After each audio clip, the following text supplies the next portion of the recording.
Alors, vous avez réussi? Ça y est, l'autruche ne vole pas, le hara vole. Je vous avais dit qu'on le ferait à travers une interface. On va utiliser l'interface pour y arriver. Vous allez voir, on va faire quelques exceptions à la qualité de code. C'est pas grave, hein, on est en apprentissage. Don't panique. Là, c'est vraiment pour bien comprendre la partie interface. Et vous verrez qu'après, on améliorera cette partie. Allez, on corrige ça tout de suite. En tout cas, on voit une solution, parce qu'il y en a plein. Et on peut aller très loin. On va rester pragmatique. Kiss! Keep it simple or stupid. Si vous ne connaissez pas, allez voir. C'est un des grands principes de code. C'est parti.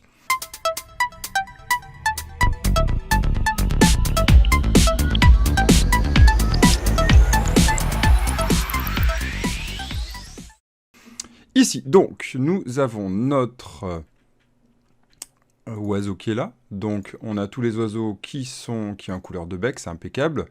Là, voilà, notre oiseau a une couleur de bec. Notre hara est un animal, mais en fait, notre hara est un oiseau.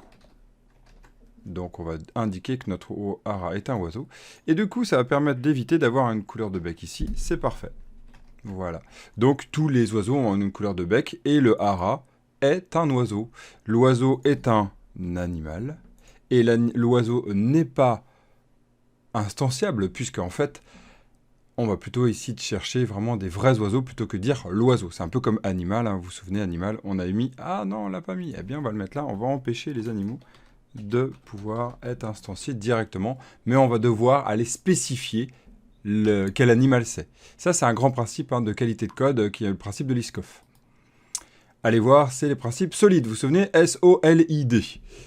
Donc ici, on est sur un oiseau qui est un animal, c'est super. Donc notre hara est un oiseau, super. Maintenant, je vais rajouter une autruche. Regardez mon autruche. Mon autruche, c'est un animal, vous vous souvenez? Donc maintenant, moi, j'ai envie de dire que c'est un oiseau. Très bien. Mais si je dis que c'est un oiseau, eh bien, en fait, ça, là, c'est impeccable. Regardez, j'ai bien un oiseau hara qui vole et mon autruche est bien un oiseau qui ne vole pas. Impeccable. On a réussi, c'était la première solution. Eh oui, pas besoin d'aller plus loin. Oui, mais là va se poser la question de, regardez, si je rajoute un deuxième oiseau, allez, je sais pas moi, qu'est-ce qu'il y a comme oiseau qu'on peut trouver dans des zoos de robots, des robots oiseaux? Eh bien, on va par exemple prendre un perroquet. Bon, c'est un perroquet, c'est un oiseau aussi. On va prendre un ibis, tiens. Si vous connaissez, j'adore l'ibis, c'est un super oiseau. Allez voir si vous connaissez pas l'ibis rouge. Donc on va prendre un ibis. L'ibis est un oiseau. L'ibis est un oiseau. Ok, l'ibis est un oiseau. Ah tiens, bon, c'est normal, ça. Ce qui est génial, c'est que là, il nous force à aller générer le constructeur. Impeccable, super. Donc là, c'est bien avec le prénom. Et ben, est-ce que l'oiseau vole? Non, l'oiseau vole pas. Aïe! Donc là, on est bloqué, on a un hara qui vole, et on a un ibis qui ne vole pas. Donc, l'idée première, c'est de faire ça, hein. Et puis, ma foi, fuck, hein, comme diraient les autres, fuck off. Non, restons polis. En fait, l'idée, c'est quoi? C'est de se dire que bah, on va copier-coller en fait la méthode. Oui, mais là, on est en train de faire une belle erreur de qualité de code. Ça, c'est une erreur que je pense à cette étape-là, on ne peut pas accepter. À savoir que on est en train de répéter notre code. Dry, don't repeat yourself. Et là, on va essayer de ne pas répéter. Vous vous souvenez, on va essayer d'implémenter le comment, le quoi, on va essayer de le généraliser. Donc là, le quoi, c'est voler, c'est un comportement qui est commun aux oiseaux, mais qui n'est pas commun à une autruche. Et c'est là le problème. Donc comment on va faire? Eh bien, notre autruche, il ne faut pas qu'elle vole. Donc l'erreur serait de mettre ici dans oiseau le fait de voler. Ici, on va dire que notre oiseau ici, voler. Bon, ouais, très bien. Ça veut dire comme ça, tout le monde va voler. Et puis bah, l'idée, en fait, c'est de faire ça. Hein, c'est de dire que moi, je ne vole pas. Donc il faut regarder, c'est la première piste qu'on peut faire. C'est-à-dire que là, on enlève dans hara la possibilité de voler. Dans ibis, on va enlever la possibilité de voler. Voilà. Mais en fait, vu que ce sont des oiseaux, eh bien, ils volent tous. C'est super. Mais mon hara... Oups. Je me suis trompé sur ça. Voilà. Mon hara va voler... Voilà, impeccable. Et donc, mon oiseau va voler, super. Mais mon autruche vole. Regardez, si je me mets ici dans mon programme, si je commence à dire mon autruche, je peux très bien faire new autruche. J'ai dit new autruche. Voilà. Je prends ici avec mon autruche et je peux très bien faire... Aïe, une autruche, ça vole pas. Alors, la première piste, comme je disais, c'est d'aller faire ça. bah, on va dire non, ça ne vole pas. Donc vous pouvez très bien dire non, ça ne vole pas. Comment on fait? Eh bien ici, on va rendre surchargeable notre action de voler. Donc on va pouvoir dire, vous les enfants qui héritez de ma classe, vous avez la possibilité de redéfinir le comment, pas le quoi. Bah, très bien. Donc on y va. Ici, moi je vais dire autruche, je vais dire override voler. Et je fais non pas ça, mais je fais throw new not implemented exception. Non, moi je n'implémente pas ça, donc si tu utilises, je lève une exception. Je peux pas voler, moi, en tant qu'autruche, j'aimerais bien. Bon, ça peut être acceptable niveau conceptuel. Mais pour moi, une autruche ne vole pas du tout, donc elle ne devrait même pas avoir cette possibilité de voler. Donc on va aller un peu plus loin dans la réflexion en se disant, bon, comment on fait?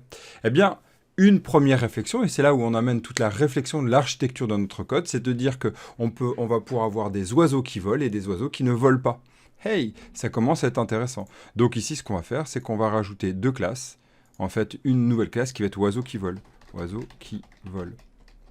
Et donc, tout oiseau qui vole va hériter lui aussi d'oiseau.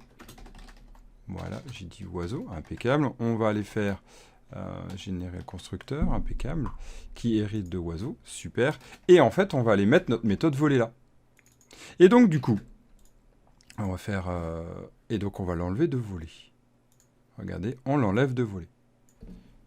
Ok, on l'enlève de voler. Ah zut, à chaque fois il me fait ça, voilà. Et ça aussi, impeccable. Donc on l'enlève de voler. Et puis maintenant, eh bien, mon autruche, elle ne peut pas voler, donc il n'y a plus besoin de faire ça. C'est bel et bien un oiseau. Mon ibis, par contre, c'est un oiseau qui vole. Et mon hara, c'est un oiseau qui vole. Voilà. Et là, on est tranquille. Puisque... ici, on n'a plus la possibilité de faire voler notre ruche, c'est génial. Et ici, notre oiseau, eh bien, tous les oiseaux qui volent vont voler. Très bien. Vous voyez, ça y est, on commence à avoir une architecture qui permet ce qu'on souhaite. Et ça, c'est top.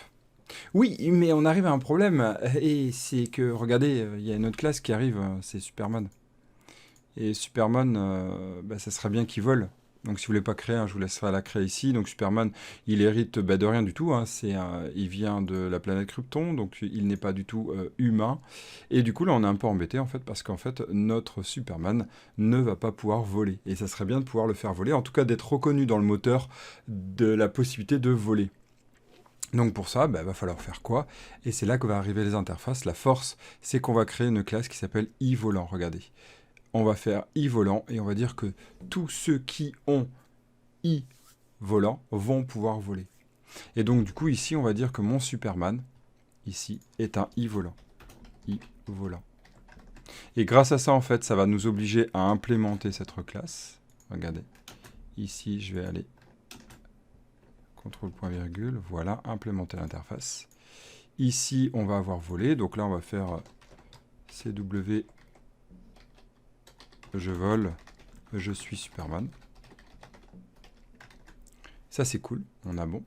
Et ici, en fait, on va pouvoir dire que il n'y a pas que lui. L'autruche, ici, qui est là, l'oiseau qui est là, en fait, pas cet oiseau-là, mais en fait, on va chercher l'oiseau qui vole, implémente aussi iVolant. Et donc là, ça y est, ça veut dire je fais partie de ton contrat. Génial. Et regardez dans notre code ce qu'on va pouvoir faire grâce à ça, grâce aux interfaces. Eh bien, ce n'est plus si je suis un hara, je vole. Ça va être, ici, on va pouvoir faire item, point d'interrogation. Ici, as, iVolant. Et on va pouvoir faire voler. Donc, si il vole. Yes, c'est bon. On a réussi, top. Bravo, vous avez vu, grâce à l'interface, on va pouvoir dire je fais partie du contrat ou pas. Et après vient if, on va pouvoir contrôler. Ah, attention, là, niveau qualité de code, ce n'est pas bon. On est sur des if, on est comme sur un if, même si c'est très joli là ici. D'ailleurs, ça risque de planter. Il faut mettre un point d'interrogation là. Alors attention, oui, ce n'est pas bon niveau qualité de code. On en reparle dans la prochaine vidéo. On va discuter de ça pour améliorer cette qualité de code et voir qu'on va pas faire voler, mais peut-être se déplacer, qui va éviter ce if. On en reparle tout de suite. À très vite.